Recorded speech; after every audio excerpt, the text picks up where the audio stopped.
BNP chairperson Begum Khaleda জিয়ার আত্মার মাগফিরাত কামনায় অসুস্থ, হতদরিদ্র, ছিন্নমূল, ক্ষুধার্ত, অসহায়, সুবিধা বঞ্চিত মানুষের মাঝে খাবার বিতরণ করেছে কাতারস্থ প্রবাসী বাংলাদেশিরা। বিস্তারিত থাকছে শিমুল পারভেজ টিটুলের প্রতিবেদনে।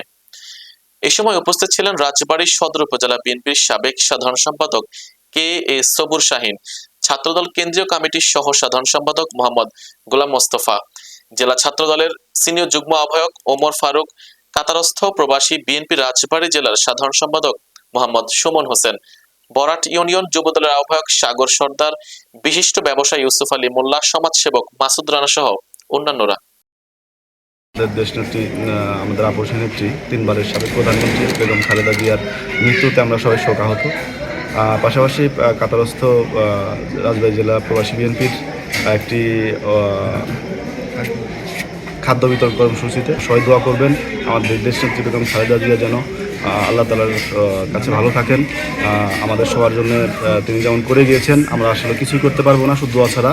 এজন্য সরকার দোয়া যাচ্ছি। এবং কাতারস্থ প্রবাসী বিএনপির উদ্যোগে কাতার প্রবাসী বিএনপির সম্মানিত সভাপতি হাকিম এবং সাধারণ সম্পাদক সুমনের নেতৃত্বে রাজবাড়ী প্ল্যাটফর্মে ছিন্নমূল মানুষের জন্য আমরা আজকে খাদ্য বিতরণ কর্মসূচি আয়োজন করেছি। আপসীন দেশনেত্রী বেগম খালেদা জিয়ার